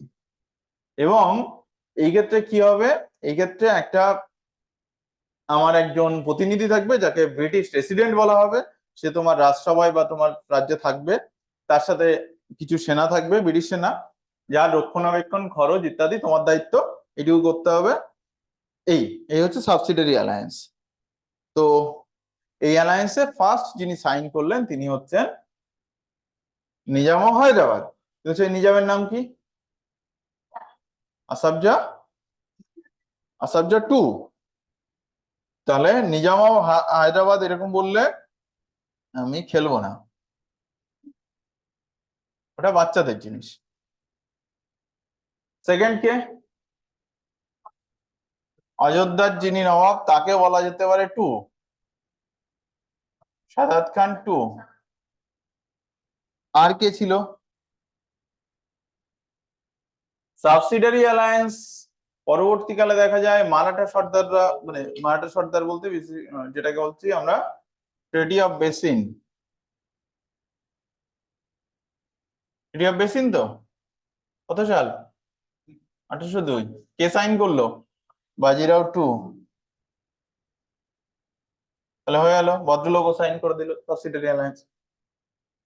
তোমাদের এলে এই তিনটেই আসবে। ক্লিয়ার? এছাড়া কর্ণাটিকের নবাব তমুকেরা তো ছিলই, সবসময় ইংরেজদের সাথে থাকতো, তাদের আর নতুন কি ছিল? এলে এই তিনজনই আসবে। ওকে, তার মানে আসাফ জামান প্রতিষ্ঠাতা হায়দ্রাবাদের, সাদাত খান ওয়ান প্রতিষ্ঠাতা, আর সেকেন্ডটাই গিয়ে কি করছে? সাবসিডিয়ারি অ্যালায়েন্স সাইন করছে। হয়ে গেল। চলো, সাবসিডিয়ারি অ্যালায়েন্স হলো, আর আমাদের কি আছে? সালটাল তোমাদের নোটে থাকবে। জর্জ জর্জ বার্লো সময় একটা শুধু জর্জ বার্লো আলাদা করে কি পড়াবো জানি না, সেজন্য একটু বলে দেই। জর্জ বার্লোর সময় একটা মিউটিনি হয়েছিল, যে মিউটিনি বলা হয় ভেলোর মিউটিনি। আচ্ছা, ভেলোর মিউটিনি কি? ভেলোর মিউটিনির সময় হচ্ছে 1806। ফার্স্ট অফ অল, মিউটিনির দুটো কোশ্চেন আসবে, এরকম ভেলোর মিউটিনি, সিপাহি মিউটিনি ইত্যাদি আসবে, কিন্তু তার সঙ্গে একটা আছে হোয়াইট মিউটিনি। হোয়াইট মিউটিনি ব্যাপারটা হচ্ছে যখন ব্রিটিশ সেনারা নিজেরাই বিদ্রোহ করছে, দ্যাট ইজ হোয়াইট মিউটিনি। ওকে, যেমন হোয়াইট মিউটিনি হয়েছিল রবার্ট ক্লাইভের সময় একবার হয়েছিল, আর একবার হয়েছিল লর্ড ক্যানিং এর সময়। দুটো হোয়াইট মিউটিনি হয়েছিল, হ্যাঁ, হোয়াইটরাই মিউটিনি করে। আর ভেলোর মিউটিনি কি? ভেলোর যে রেজিমেন্ট ছিল, মানে ভেলোরে যে আমাদের রেজিমেন্ট ছিল, যেটা তোমাদের আজকে ওই ক্রিশ্চিয়ান মেডিকেল কলেজ যেখানে আছে, ভেলোর, তামিলনাড়ুর যে জায়গাতে, তাই তো? তামিলনাড়ুতে তো। সিএমসি কোথায় রে সমীরা? চেন্নাই থেকে একটু। তামিলনাড়ু। হ্যাঁ, তামিলনাড়ু। হ্যাঁ, তো ভেলোর মিউটিনি এখানে বেসিক্যালি ব্রিটিশ সেনাবাহিনী হলেও তাতে সেনা ম্যাক্সিমাম থাকতো ভারতীয়রা। এবার ভারতীয়দেরকে বলা হলো যে ভাই তোমরা দাড়ি রাখতে পারবে না, ধরো মুসলিমদেরকে। হিন্দুদেরকে বলা হলো তিলক কাটতে পারবে না, টিকি রাখতে পারবে না। শিখদের বলা হলো পাগড়ি পরতে পারবে না। একদম ইউনিফর্ম সিস্টেম চলবে সেনাবাহিনীতে। তাহলে ঠিক আছে, ইউনিফর্ম সিস্টেম কি ব্যান্ড বাজাতে কি? চলো মিউটিনি করো। আমাদের কালচার, আমরা কি সেনাবাহিনীতে ফাঁকি দিচ্ছি তা নয়, আমরা আমাদের কালচার রক্ষা করে যুদ্ধ করতে অসুবিধা, মানে সেনাবাহিনীতে থাকতে হবে। সেটাই হচ্ছে ভেলার মিউটিনি। আচ্ছা,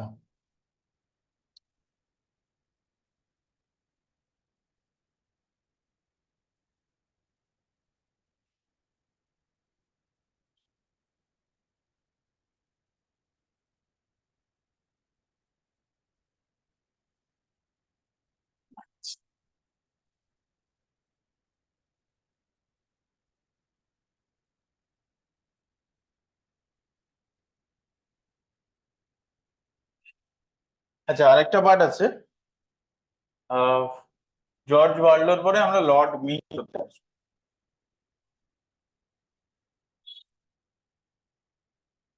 লর্ড মিন্টো মানে লর্ড মিন্টো ওয়ান।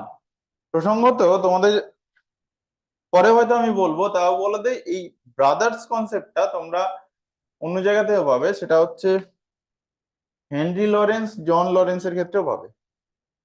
ঠিক আছে, তো পরে আসবো সেখানে।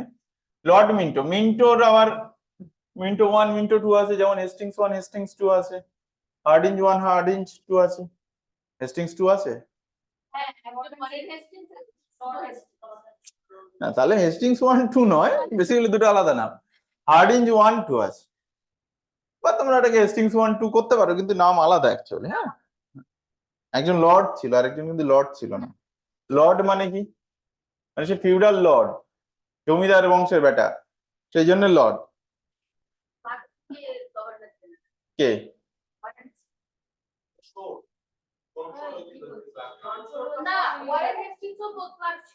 ক্লাইভ ছিল। ওয়ারেন হেস্টিংস ঠিক ক্লার্ক ছিল না, ওয়ারেন হেস্টিংস ব্রিটিশ রেসিডেন্ট ছিল, মানে মির্জাফর, মীর কাসিম এদের রাজসভাতে।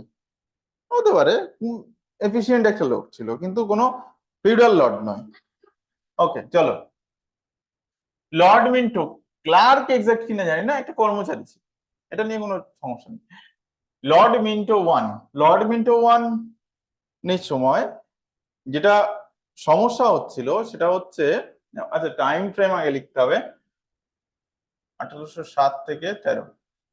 লর্ড মিন্টো ওয়ানের সময় যে সমস্যাটা ছিল, সেই সমস্যার নাম হচ্ছে মহারাজা রঞ্জিত সিং। তো তোমরা জানো যে এরকম একটা শতদ্রু নদী আছে, তো মহারাজা রঞ্জিত সিং এর রাজ্য এইদিকে। কারণ বান্দা বাহাদুরের মৃত্যুর পরে যারা আমাদের শিখরা, তারা বিচ্ছিন্ন হয়ে গেছিল বিভিন্ন মিছিলে। সেখান থেকে সুগার চুকিয়া মিছিলের উত্থান, এবং সুগার চুকিয়া মিছিল থেকে রঞ্জিত সিং এর উত্থান। ওকে, এবং আলটিমেটলি রঞ্জিত সিং যেটা করছিল, ওই দিকে সবকিছু জয় করে নিয়েছে। ও চাইছিল এই দিকটাও জয় করবে। তখন চার্লস মেটক্যাফ,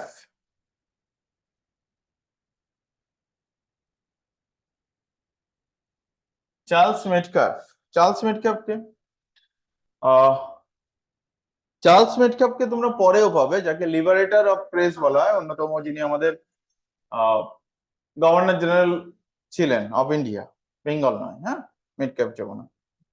তো সেই চার্লস মেটক্যাফকে প্রতিনিধি হিসেবে রঞ্জিত সিং এর কাছে পাঠায়, এবং একটি চুক্তি স্বাক্ষরিত হয়, যে ট্রিটির নাম ট্রিটি অফ অমৃতসর। কত সাল? হ্যাঁ, 1809। 1809 স্বাক্ষরিত হবে ট্রিটি অফ অমৃতসর। তো এই ট্রিটি অনুযায়ী বলা হলো যে আমাদের রঞ্জিত সিং কখনো শতদ্রু নদীর ক্রস করবে না, এদিকে আসবে না। ঠিক আছে, শতদ্রু নদীর, শতদ্রু মানে সুতলেজ। ওকে, সেই নদীর পশ্চিম দিকের সাম্রাজ্য তুমি যতটা পারো এক্সপ্যান্ড করতে পারো, কিন্তু পূর্ব দিকে এক্সপ্যান্ড করা যাবে না। ওকে, তো এটা হচ্ছে আমাদের ট্রিটি অফ অমৃতসর। এই সময় যে কন্ট্রোভার্সি শুরু হয়েছিল, এবং লর্ড হেস্টিংস এর সময় গিয়ে যেটা আরো বড় মাত্রা নেয়, সেটা হচ্ছে ওই যখন চার্টার অ্যাক্ট 1813 শুরু হলো, তখন কি করলো, বললো যে যে টাকা আছে সেটা কোন খাতে খরচ করা হবে, কোন শিক্ষায়, ব্রিটিশ, ইউরোপিয়ান নাকি ইন্ডিয়ান বা আরাবিক, সংস্কৃত ইত্যাদি। এই নিয়ে যে কন্ট্রোভার্সি হয়েছিল, যেন অ্যাংলিকান ওরিয়েন্টাল কন্ট্রোভার্সি, যেটা আমি তোমাদেরকে কনস্টিটিউশনের ক্লাসে পড়িয়ে থাকি। যাক, এই পর্যন্ত থাক, আর একটা কখনো ছোট্ট করে করে পরের দিন শেষ করে দেবো। আরো কিছু আছে, আরো কিছু যুদ্ধ আছে এখানে, যদি আমি শেষ করতে যাই করে দেবো। দাঁড়াও, তাহলে 5 মিনিট সময় দাও আমাকে একটু, দাঁড়াও। দেখো, এরপরে যার নাম আছে, মানে পুরো শেষ করছি না, আমি এই পার্টটা শেষ করছি, আমার সরি ভুল হয়ে যাচ্ছিল। আচ্ছা, এরপরে যিনি বড় নাম আসবে তার নাম হচ্ছে লর্ড হেস্টিংস, তাই তো? বা পরের জনই লর্ড হেস্টিংস, তাহলে একটুখানি শেষই করে দেবো।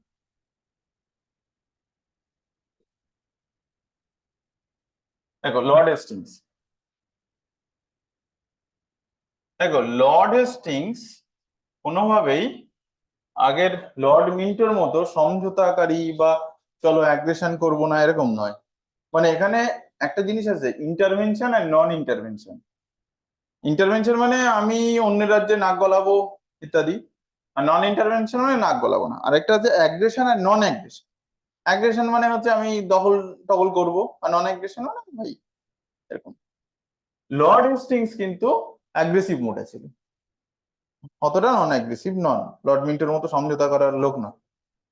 তো লর্ড হেস্টিংস যার সময়কাল 1813 থেকে 23, সেই ভদ্রলোকের আহ,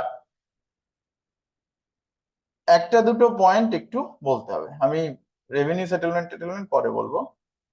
দ্যাট ইজ হচ্ছে, তোমরা জানো যে ট্রিটি অফ সগৌলি হয়েছিল,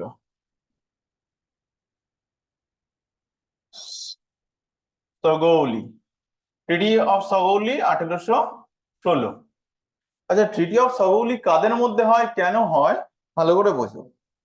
ট্রিটি অফ সগৌলি তোমরা বেসিক্যালি জানো যে হয়েছিল ইংরেজদের সাথে গোর্খাদের, এই তো জানো কেন হয়েছিল। এইখানে যদি তোমরা একটা ম্যাপ আঁকো, যে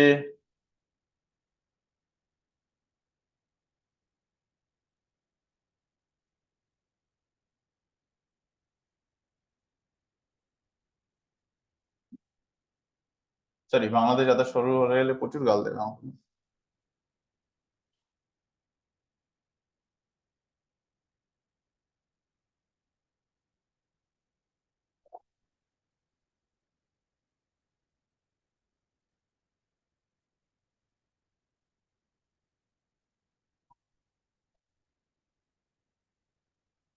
এরকম একটা মোটামুটি আমি আঁকলাম, হ্যাঁ, ভালো করে বোঝো।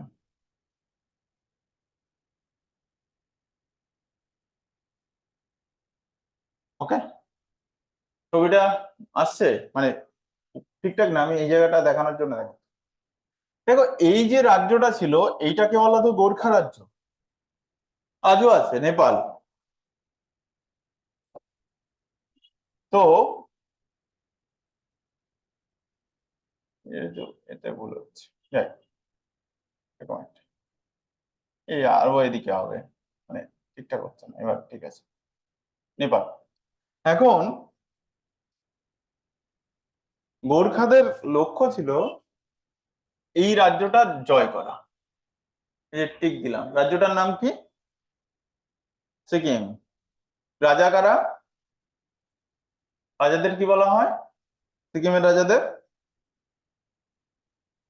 ছগিয়াল, ছগিয়ালদের রাজ। ছগিয়ালদের রাজ শুরু হয়েছিল 1642-43 এই সময় থেকে, মানে 1640-50-এর দশকে শুরু হয়েছিল চগিয়াল রাজ।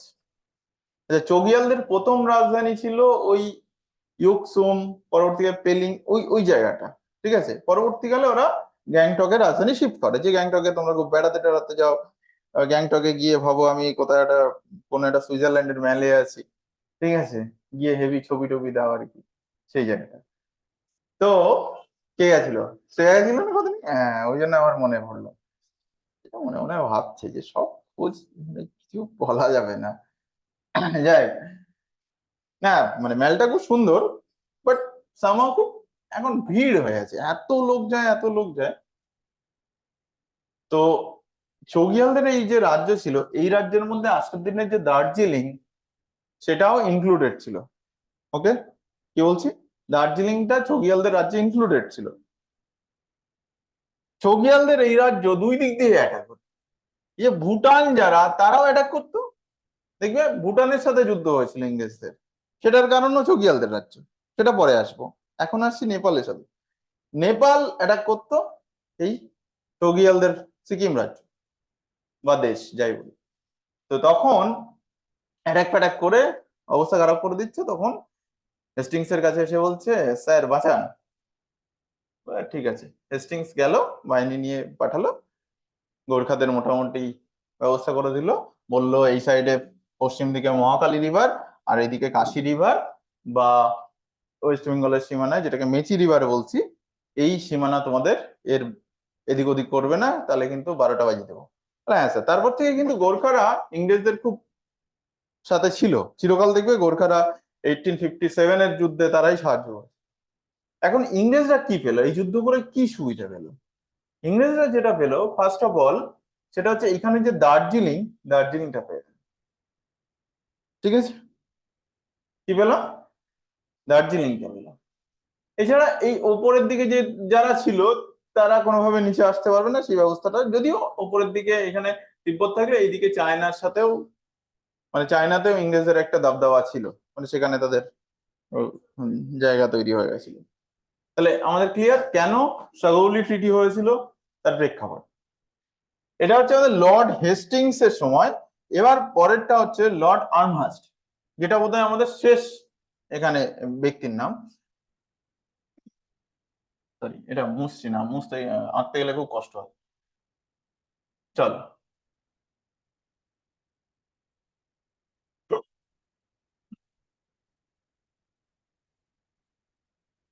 লর্ড আর্মহাস্ট ভদ্রলোকের নাম আমরা একদম 12 এর পরেই ভালো করে জেনে যাই, কারণ আমরা কলেজ স্ট্রিটে যাই।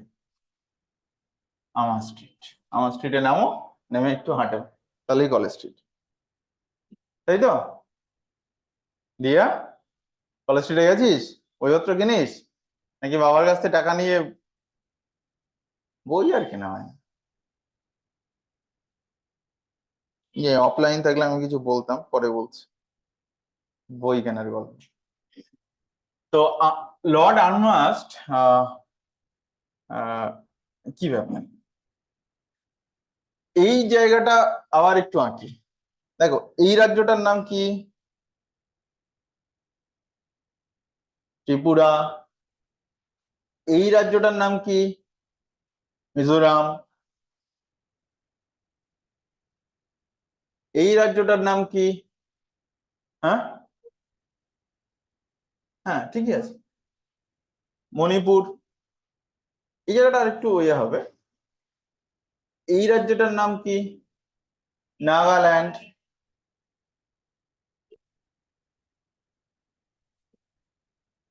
এই রাজ্যটার নাম কি? অরুণাচল প্রদেশ। এই রাজ্যটার নাম কি? মেঘালয়। তাহলে আমি এখানে পশ্চিমবাংলা অ্যাফেক্ট করে দিলাম। এই যে এলাকাটা, এটাকে কি বলে? আসাম। কটা রাজ্য হলো? আসাম, মেঘালয়, অরুণাচল প্রদেশ, নাগাল্যান্ড, মণিপুর, মিজোরাম অ্যান্ড ত্রিপুরা।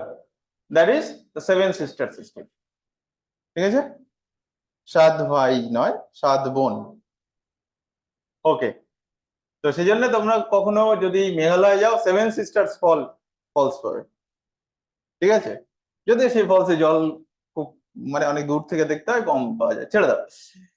এবার এই যে মণিপুর রাজ্যটা ছিল, আচ্ছা আরেকটু ভালো করে দেখ, এই দিকটা কাদের বর্ডার? এই যে বর্ডারটা,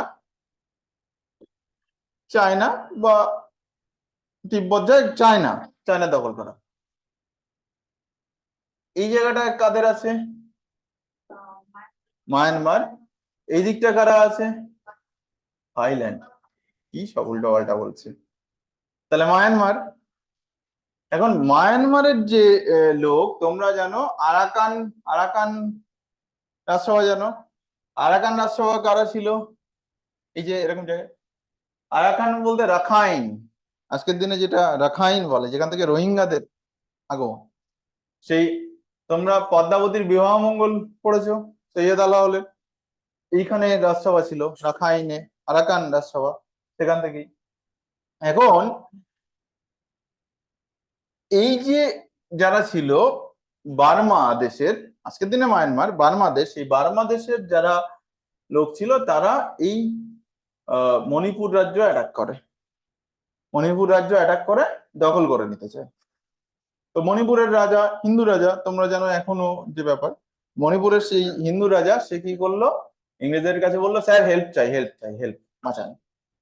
তো ইংরেজদের একটা ব্যাপার ছিল, এই যে মায়ানমার বা বার্মা দেখছো, এই যে জায়গাটা, এই এলাকাতে প্রচুর টিক ছিল। টিক মানে সেগুন কাঠ, এখনো আছে। তো ওই ফরেস্টের উপরে একটা ওদের লোভ ছিল। তো এখান থেকে যেতে গেলে তো প্রচুর ঝামেলা, কি করে কি যাব, কি ব্যাপার, মাঝখানে মানে মণিপুর আছে, এই আছে সেই আছে, এসব রাজ্যে আমাদের দখলদারি নেই।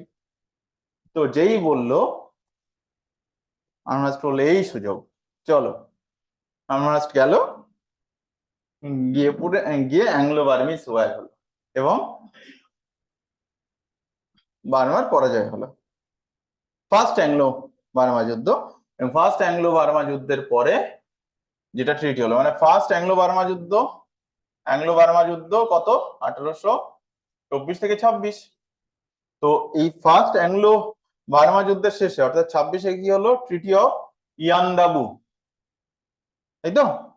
ট্রিটি অফ ইয়ান্দাবুতে কি বলা হলো, যে বলা হলো এই যে পেগু অঞ্চল এবং এই দক্ষিণের বিভিন্ন জায়গায়, এই জায়গাতে ব্রিটিশ মার্চেন্টরা, ব্যবসায়ীরা যাবে ব্যবসা করবে, এবং এই আরাকান অঞ্চলটা ব্রিটিশদের দিয়ে দিতে হবে। হয়ে গেল, ওকে, শেষ হয়ে গেল আমাদের ফার্স্ট অ্যাংলো বার্মা যুদ্ধ। ক্লিয়ার? কেন অ্যাংলো বার্মা যুদ্ধ হয়েছিল, কেন অ্যাংলো গোর্খা যুদ্ধ হয়েছিল, কেন সগৌলি ট্রিটি হয়েছিল, কেন ট্রিটি অফ ইয়ান্দাবু হলো। ওকে, আজকে এই পর্যন্ত, কোনো গ্যাপ থাকবে না, স্যার পড়াবেন পরে।